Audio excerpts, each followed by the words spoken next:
तो वही एक विषय है जो अलग-अलग प्रकार से आता है प्रश्नों में। ये सामाजिक विसंगतियाँ, ऊँच-नीच, कोई बहुत ज़्यादा धनी, कोई बहुत ज़्यादा गरीब।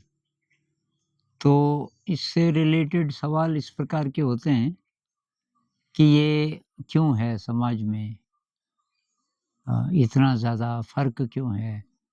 कोई तो अरबपति हैं और कोई 2 वक़्त का खाना नहीं जुटा पाते। अपने परिवार को पाल नहीं पाते ठीक से, जबकि बहुत मेहनत करते हैं। कोई बहुत बड़ा बिज़नेसमैन है और ख़ास कुछ काम करता हुआ तो दिखता नहीं, लेकिन उसका प्रॉफ़िट बहुत ज़्यादा है। तो एक तरफ तो ये भाग्य से जुड़ा है कि क्या अ, कुदरत ने कह लो, परमात्मा ने कह लो, अल्लाह जी ने कह लो, ये भाग्य ऐसा क्यों लिखा, किस आधार पे? जो बहुत गरीब है, बहुत मेहनत कर रहा है, उसने क्या बिगाड़ा था कि उसको ऐसी ज़िंदगी जीनी पड़ रही है। दूसरी तरफ ये अधिकार से जुड़ा है। आजकल ये काफ़ी टाइम से है ना कि बच्चों के अधिकार, महिलाओं के अधिकार, उसी तरह गरीबों का अधिकार ऐसा हो सकता है कि सब लोग मान लीजिए कि सब लोग आवाज़ उठाएँ, कुछ लोगों की उम्मीद होती है, सब लोग अगर आवाज़ उठाएँ, तो फिर सरकार कुछ करेगी और जो गरीब हैं वो थोड़ा ऊपर जाने चाहिए, उनका इनकम लेवल और जो बहुत ज़्यादा रईस हैं, वो अपना कुछ-कुछ पैसा बाँट सकते हैं, उनको दे सकते हैं। तो ये बहुत सारे थिंकर्स ने ऐसा सोचा। कार्ल मार्क्स ये जो कम्युनिज़्म है, इसमें यही बात थी कि भई ये अ, इक्वल डिस्ट्रीब्यूशन होना चाहिए। सबको रोटी, कपड़ा, मकान के स्तर पे तो सब लोग समान हैं, सभी को चाहिए। तो बहुत ज़्यादा ये ऊँच-नीच तो नहीं होना चाहिए। ये बात कई लोगों ने बोली। तो ये अलग बात है कि ऐसा हो नहीं पाया हमारे दुनिया में। जिस प्रकार के सिस्टम्स हैं, तो वो जब तक वैसे ही रहेंगे, जिसमें कॉम्पिटिशन है, शिक्षा व्यवस्था ही देख लो, कॉम्पिटिशन है, उसमें ये भावना नहीं है कि हम सब बराबर हैं और आगे अ, सभी आगे बढ़ें। अब कॉम्पिटिटिव एग्ज़ाम है, तो लाखों तैयारी करते हैं। मान लीजिए कि 15-16 लाख तैयारी करते हैं और जो सीट्स हैं, वो कुछ ही हज़ार हैं। अ, मान लीजिए कि 3-4 हज़ार से भी ज़्यादा नहीं है। तो ये तो हो नहीं सकता कि सभी निकलें। सभी नहीं निकलेंगे तो ये डिस्पैरिटी होगी। कोई ऐसी जगह जाएगा कि उसकी इनकम ज़्यादा है और कोई पीछे रह जाएगा। अब दूसरा सवाल ये है कि ऐसा हो भी जाए, तो क्या ज़िंदगी में सबके खुशी होगी? क्या खुशी का संबंध डायरेक्टली अ, इससे है पैसा, संसाधन? ऐसा लगता नहीं है।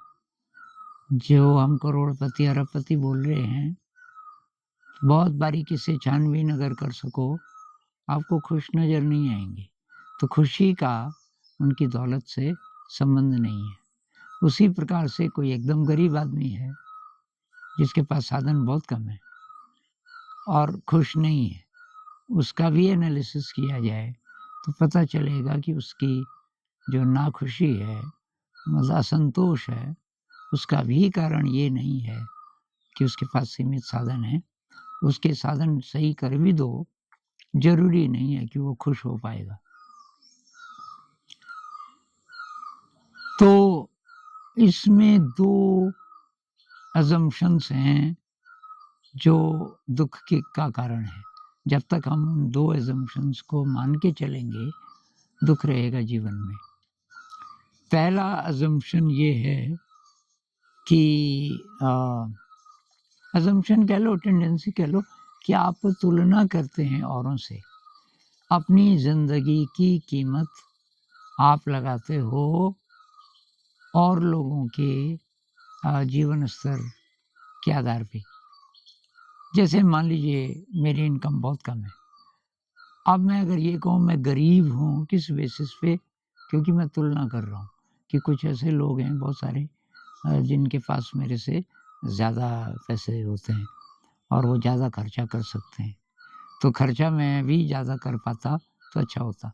तो ये जो तुलना है, एक तो ये दुःख का कारण हमेशा रहेगा। आपकी इनकम बढ़ भी गई, तो आपसे ज़्यादा कोई तो होगा दुनिया में, तो आप उनकी तरफ देखोगे। एक तो ये कि भई ये जो कंपैरिज़न जब तक हम करेंगे, तो कंपैरिज़न में दुःख आएगा क्योंकि कइयों के कंपैरिज़न में आप अपने को ठीक महसूस नहीं करेंगे। और दूसरी बात ये है कि आपकी अज़म्पशन ये है कि ज़्यादा पैसा, ज़्यादा रिसोर्सेज़ का मतलब ज़्यादा खुशी, कि वो लोग ज़्यादा खुश होंगे जिनके पास बहुत पैसा है और वो अपने ढंग से खर्च कर सकते हैं। तो ऐसा भी नहीं है। आप बारीकी से देखोगे, ऐसा नहीं है कि वो लोग खुश हैं। उसी प्रकार से ये बात भी सही है कि किसी के पास बहुत ही कम रिसोर्सेज़ हैं, काम ही नहीं चल रहा है, तो वो तो नहीं होना चाहिए। वो कबीर साहब कहते हैं ना कि साईं इतना दीजिए जामे कुटुम्ब समाए, मैं भी भूखा ना रहूँ, साधु न भूखा जाए। तो अपने परिवार को चलाने के लिए जितना चाहिए वो तो होना चाहिए भाई, और थोड़ा अतिरिक्त, साधु न भूखा जाए। मतलब आपके यहाँ कोई आ गया, आप किसी की मतलब मदद भी कर सको, थोड़ा-सा अतिरिक्त भी होना चाहिए। इतना तो होना चाहिए, सही बात है। लेकिन इतना है बहुत लोगों के पास। ऐसे करोड़ों लोग हैं इस संसार में। अ, भई 7 अरब, लगभग 8 अरब हो गई होगी क्या पता, जनसंख्या है।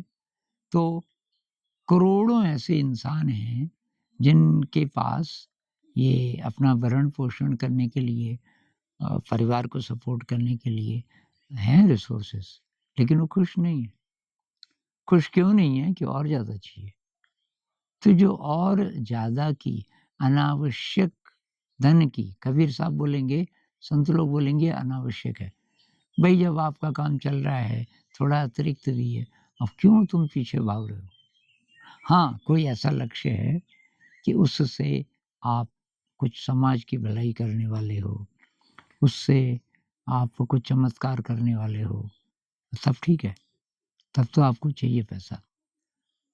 तो अब लेकिन मुझे महसूस होता है कि यार मैं तो कुछ भी नहीं हूँ, मेरे पास बहुत कम पैसा है, मेरे से ज़्यादा बहुत लोगों के पास है और मेरे अंदर ये भावना है, गरीबी की कह लो, अ, डिप्रिवेशन की कह लो कि मैं डिप्राइव्ड हूँ, ये है इस समय भावना।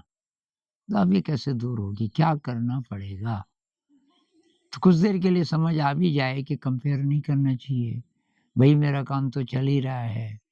कुछ देर के लिए सत्संग सुन के आप आए, किसी ने कहीं पढ़ा, आप कन्विंस्ड हो गए कि यार मैं बेकार चिंता कर रहा हूँ। लेकिन वो जो चिंता करने की आपकी आदत पहले की है, बहुत जल्दी वो दोबारा आ जाएगी। दोबारा वही-वही चीज़ें, जब तक आपके अंदर शक्ति नहीं बढ़ती। दरअसल हम गलत तरफ देख रहे हैं। ये जो हम खुशी ढूँढ रहे हैं ना, तो हम बाहर की तरफ देख रहे हैं कि लोग बोलेंगे कि भई ये मैं बड़ा आदमी हूँ तो तब तो मैं हूँ। लोग इज़्ज़त करेंगे, मेरे पास पैसा होगा और अतिरिक्त पैसा होगा। उससे क्या होगा? मैं कुछ-कुछ ऐसी चीज़ें करूँगा जो दिखेंगी। मैं बहुत महँगी कार ले लूँगा, जबकि कार की ज़रूरत है ही नहीं। आपका ऑफ़िस भी बहुत नज़दीक है, आप पैदल भी जा सकते हो, साइकिल से जा सकते हो। कार इसलिए चाहिए कि दिखाने के लिए। तो ये इस दौड़ में आप हमेशा पीछे ही रहोगे, संतोष नहीं आएगा। संतोष आएगा जब आपके अंदर की शक्ति बढ़ेगी। अंदर की शक्ति बढ़ेगी और ऐसी स्थिति आ जाए कि कबीर साहब कहते हैं ना, चाह गई चिंता मिटी। चाह ही नहीं रहे। है उतना जितना चाहिए मेरे पास, क अतिरिक्त भी है, मैं और भी कमा सकता हूँ, कुछ अगर उससे करना होगा तो। तो अब चाह खत्म हो गई फालतू की, फालतू चीज़ें नहीं चाहिए, फालतू पैसा नहीं चाहिए। दूसरे बोलें जय जय, इज़्ज़त करें, उसकी ज़रूरत नहीं है, क्योंकि मुझे महसूस हो रहा है कि मैं ठीक हूँ। तो चाह गई, चिंता मिटी, मनवा बेपरवाह। तब आपका मन एकदम केयर फ्री हो जाएगा, चाहिए ही नहीं। जिसको कुछ नहीं चाहिए, वही शहंशाह। तो सबसे बड़ा आदमी कौन है? शहंशाह जैसा, राजा जैसा, जिसको कुछ नहीं चाहिए। तो ऐसी स्थिति आ सकती है, लेकिन आप शुरुआत कर सकते हो अ, अंदर की शक्ति ढूँढने की।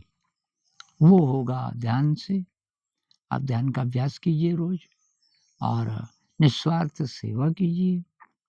ऐसे लोगों से मिलिए जो सचमुच सेवा कर रहे हैं समाज की और जिनके पास ज़्यादा पैसा भी नहीं है, अपने लिए नहीं जुटाते, ऐसे बहुत सारे लोग हैं।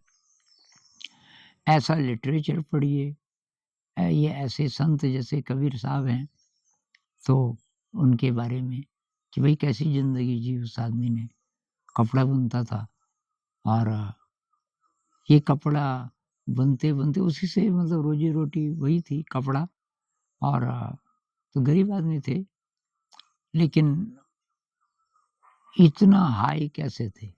इतना ज़्यादा शक्तिशाली वो कैसे हुए? तो जो अंदर की शक्ति है ना, ये ढूँढनी पड़ेगी और ये आएगी मेडिटेशन से, प्रेम से। तो निस्वार्थ सेवा आप करने लग जाओ, तो प्रेम अपने आप आएगा।